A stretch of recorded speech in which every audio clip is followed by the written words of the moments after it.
उसके साथ ही कई वंदे भारत को हरी झंडी भी दिखाएंगे। प्रधानमंत्री जी अयोध्या में एयरपोर्ट का उद्घाटन करने आ रहे हैं। एयरपोर्ट में जो जमीन अधिग्रहित की गई है, किसी जमाने में वहां त्रिलोदकी गंगा नदी के रूप में वहां बहती थी। आज वो त्रिलोदकी गंगा नदी क्या हो गया कि स्टेशन के साथ ही एयरपोर्ट के साथ कई वंदे भारत को हरी झंडी भी दिखाएंगे। जिस एयरपोर्ट का उद्घाटन करने श्री नरेंद्र मोदी जी आ रहे हैं, वो एयरपोर्ट की जमीन जो अधिग्रहित की गई है, उसमें कुछ विवाद भी है। पुरातन धर्म में जो उस समय के पुराण है, 407 नंबर पेज पर उल्लेखित है कि भगवान श्री राम ने वहां एक त्रिलोदकी गंगा नदी के रूप में एक नदी की धारा को वहां विकसित किया था। आज वो त्रिलोदकी गंगा नदी पूरी तरह विलुप्त हो चुकी है। विलुप्तता का कारण ये है कि उस जमीन पर जहां डीएम ने मनरेगा के अंतर्गत कार्य कराए थे, वहां नदी बह रही थी। कोई उसको नाले के रूप में, कोई उसको तमाम रूप में नाम परिभाषित करता था। एनजीटी में वो मामला आज भी चल रहा है और एनजीटी ने स्पष्ट रूप से उस पर इस बात को कहते हुए कहा है कि हम इसकी पूरी परीक्षण कर रहे हैं। डीएम ने भी कमेटी बनाकर वहां पर जो रिपोर्ट सबमिट की है, वो ये बताया है कि पुराने समय से यहां त्रिलोदकी गंगा नदी चलती रहती थी। 60 करोड़ रुपया सरकार ने भी अवमुक्त किया। आखिर वो त्रिलोदकी गंगा नदी कहां गई? तो कहीं ना कहीं आप जो वेद पुराण में स्पष्ट रूप से भगवान राम जी के द्वारा निर्मित त्रिलोदकी गंगा नदी का प्रवाह होता था, उसको आपने बंद किया है और उस जमीन को भी अधिग्रहित करके, जिस पर एनजीटी, डीएम और तमाम लोगों की रिपोर्ट है, उसके बाद भी वहां एयरपोर्ट का निर्माण किया है। मैं समझता हूं कि ये जो पूरा प्रकरण है, इसकी गंभीरता से जांच होनी चाहिए।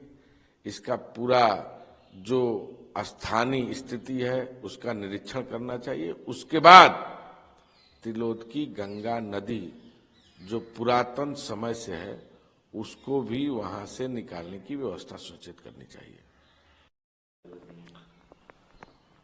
प्रधानमंत्री जी ने बड़ा अच्छा बयान दिया है। कितने दल के साथ उन्होंने गठबंधन किया है।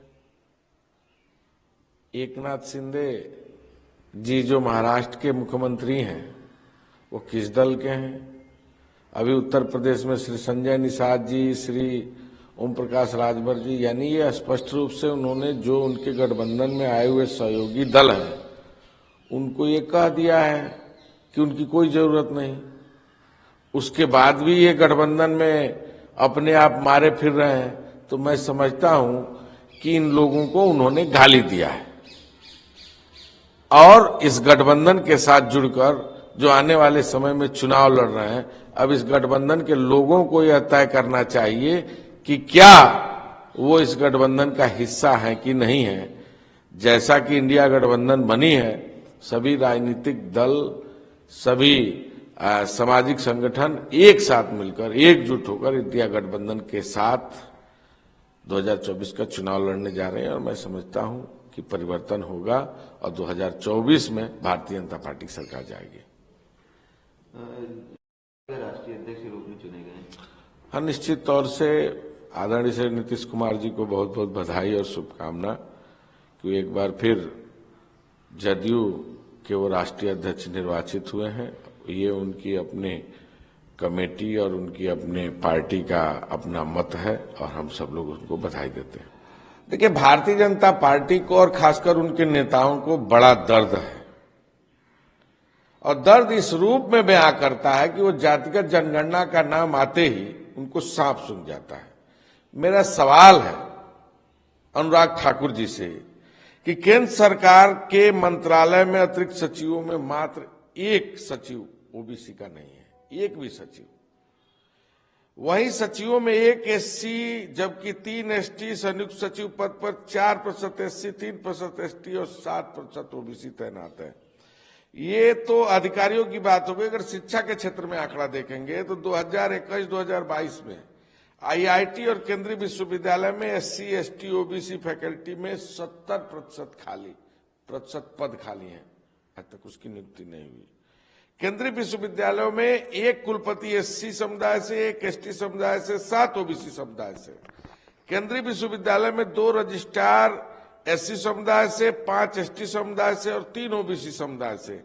यानी ये आपको आंकड़ा देखकर समझ में आ गया होगा कि ओबीसी का वोट लेने वाली सरकार किस तरह ओबीसी के लोगों के साथ भेदभाव कर रही है। आदरणीय राहुल गांधी जी ने स्पष्ट रूप से कहा कि जो देश का पूरा नीति बनाते हैं वो उसमें ओबीसी की कितनी संख्या है, इसके बारे में भी आदरणीय राहुल गांधी जी ने कहा। मैं समझता हूं जातिगत जनगणना इस देश का एक एक्सरे है और निश्चित तौर से इसका पूरा समर्थन होना चाहिए। अगर जिन लोगों ने इस जातिगत जनगणना के खिलाफ बोलने की कवायद की है, आने वाले लोकसभा चुनाव में उनको ओबीसी उनकी औकात बता देगा।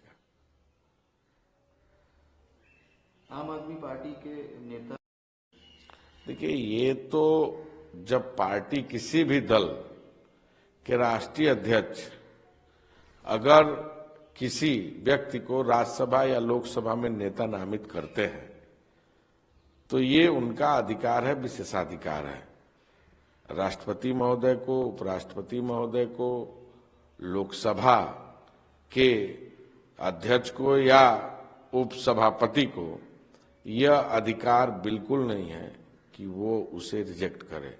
मैं समझता हूं ये संवैधानिक संकट है और इस संवैधानिक संकट पर निश्चित तौर से उपराष्ट्रपति यानी जो उस उपसभापति हैं उनको इसका जवाब देना पड़ेगा। खड़गे राम मंदिर अभिषेक में शामिल होंगे या नहीं, इस पर उचित समय पर निर्णय लिया जाएगा। हाँ, अभी तो बहुत समय है और हमें कोई मार्केटिंग तो करनी नहीं है। जिन लोगों को इसके भरोसे राजनीति करनी है वो तमाम तरह के बहुत सारे दुष्प्रचार कर सकते हैं।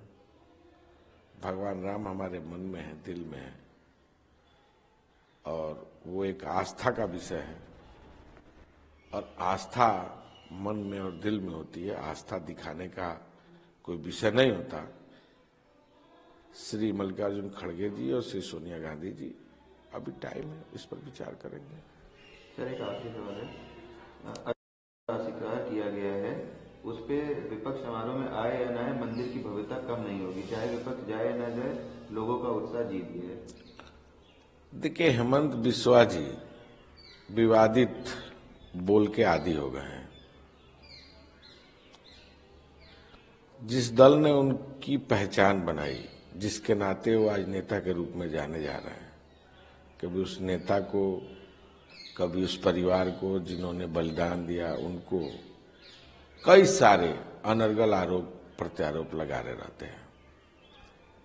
अभी एक उन्होंने चौपाई ट्वीट की थी, न देखा, न समझा, न जाना, न उसका अर्थ समझा, न भाव समझा और गलत चौपाई ट्वीट करके बाद में उन्होंने माफी मांगा।